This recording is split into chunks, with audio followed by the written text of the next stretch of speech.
கான்ஃபிடண்டாகவே இருந்தாங்களா இல்லாதுங்களா இல்லையா? இன்று இரவு. நண்பர்கள் அனைவருக்கும் வணக்கம். வீக்கெண்ட் வந்துருச்சு, விஜய் சேதுபதி வரப்போறாரு. இந்த வாட்டி யார் யார் எவிக்ட் ஆக போறாங்கன்ற மாதிரி சில நியூஸ்லாம் வந்திருக்கு. அதை பத்தி தான் இந்த வீடியோல நம்ம டிஸ்கஸ் பண்ண போறோம். அதுக்கு முன்னாடி இந்த வீடியோக்கு ஒரு லைக்கை மட்டும் போடுங்க. ரெக்வஸ்டா தான் இந்த விஷயத்தை கேட்குறேன். நீங்க நிறைய லைக் போட்டீங்கன்னா வீடியோ கொஞ்சம் பூஸ்ட் ஆகும், இன்னும் நிறைய பேர்கிட்ட இந்த வீடியோ போய் சேரும். அதனால தயவு செஞ்சு லைக் போடாம இருக்கவங்க ஒரு லைக்கை மட்டும் போட்டு கண்டினியூ பண்ணுங்க.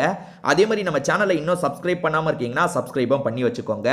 எப்பவுமே வந்து ஷூட்டிங் வந்து வெள்ளிக்கிழமை ஈவினிங்ல இருந்து ஆரம்பிச்சிரும். நைட்டெல்லாம் ரிசல்ட் சொல்லிடுவாங்க. அதாவது வெள்ளிக்கிழமை நைட்டு, சனிக்கிழமை காலையிலாம் ரிசல்ட் என்னன்னே சொல்லிடுவாங்க. ஆனா இந்த வாட்டி பெருசா ரிசல்ட் வரலங்க. 2 எவிக்ஷன் இருக்க வாய்ப்பு இருக்குன்னு சிலர் சொல்றாங்க. அதுல ஒன்னு கன்ஃபார்ம் ரம்யா அப்படின்ற மாதிரி சொல்றாங்க. ஆனா இன்னொன்னுல நிறைய டவுட் இருக்கு.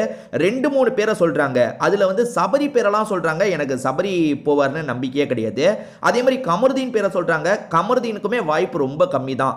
போனோன்னு ஆயிடுச்சுன்னா வியானா எஃப்ஜே தான் போனோம். அதாவது ரம்யாவை தவிர்த்துட்டு இன்னொருத்தர் போனோம்னா எஃப்ஜே இல்ல வியானா தான் போனோம். சரி, இப்போ நம்ம அன்அஃபிஷியல் ஓட்டிங் எப்படி போயிட்டு இருக்குன்றதை பார்த்துருவோம். இது அன்அஃபிஷியல் ஓட்டிங்க. நான் சைடில் காட்டுறேன் பார்த்தீங்களா, இது அன்அஃபிஷியல் ஓட்டிங்கு. அதான் இது முடிஞ்சிருச்சு. இவ்வளோ நேரம் தான் ஓட்டு போட முடியும்ன்ற டைம் முடிஞ்சிருச்சு. ஸோ இதில் யார் என்னென்ன ஆர்டரில் இருக்காங்கன்னு பார்ப்போம். இந்த வாட்டியை பொறுத்த வரைக்கும் மாடர்ன் சினிமாஸை சேர்ந்தவங்க தான் நாமினேஷனில் வந்தாங்க. அதுலேயும் பார்வதி தப்பிச்சிட்டாங்க. பார்வதியை யாருமே போடல.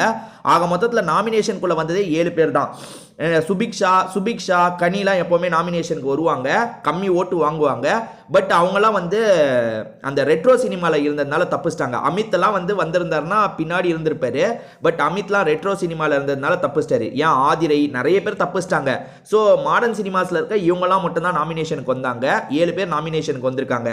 அதில் வந்து ஆர்டராக நம்ம பார்ப்போம்.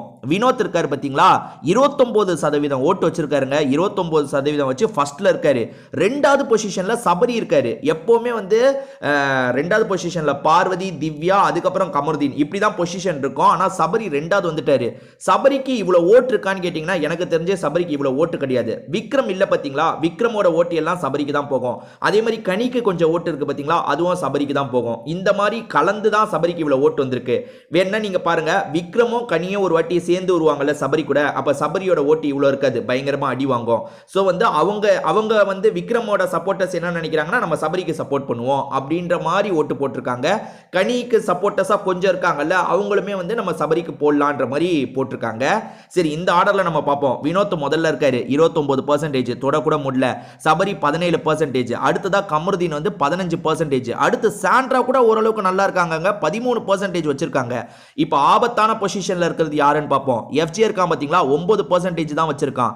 அதே மாதிரி வியானாவை பொறுத்த வரைக்கும் 8%, 7.92% தான் வச்சிருக்காங்க. இதை தாண்டி ரம்யா 7% கூட வச்சில்ல, 7க்கு கீழே தான் வச்சிருக்காங்க. ஸோ ரம்யா ஜோ கன்ஃபார்மா போறாங்க நிறைய பேர் சொல்றாங்க. அதே மாதிரி கண்டிப்பா இந்த வாட்டி டபுள் எவிக்ஷன் சொல்றாங்க.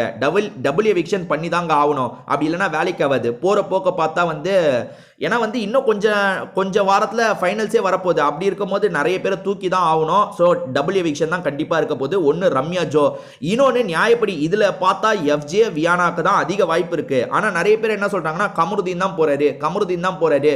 இன்னும் சிலர் சபரின்றாங்க. சபரிக்கு எனக்கு தெரிஞ்சு கொஞ்சம் கூட வாய்ப்பே இல்லைங்க. சபரி 2வது பொசிஷன்ல இருக்காரு, வாய்ப்பு இல்லை. அதே மாதிரி கமருதீனும் வந்து 3வது பொசிஷன்ல இருக்காரு. ஆனால் நிறைய பேர் கமருதீன் பேரை சொல்லிட்டு இருக்காங்க. சாண்ட்ராவோட பேரை யார் சொல்லியும் பார்க்கல, எஃப்ஜேவோட பேர் சொல்லி கூட நான் பார்க்கல. ஏன்னா எஃப்ஜே வந்து நாமினேஷனுக்கு வந்தாலே அவன் போறான் நியூஸ் வந்துகிட்டே இருக்கும். பட் அவன் பேரை விட அதிகமா கமருதீன் பேர் தான் வந்துட்டு இருக்கு. ஒருவேளை நடக்கிற இஷ்யூ எல்லாம் வச்சு கமருதீன் அனுப்பலான்னு யோசிக்க கூட வாய்ப்பு இருக்கு. என்ன நடக்கும்னு தெரியல. நீங்க என்ன நினைக்கிறீங்க, யார் போவாங்கன்னு நினைக்கிறீங்கன்றத சொல்லுங்க. திரும்பி வேற ஒரு வீடியோல நம்ம பார்க்கலாங்க.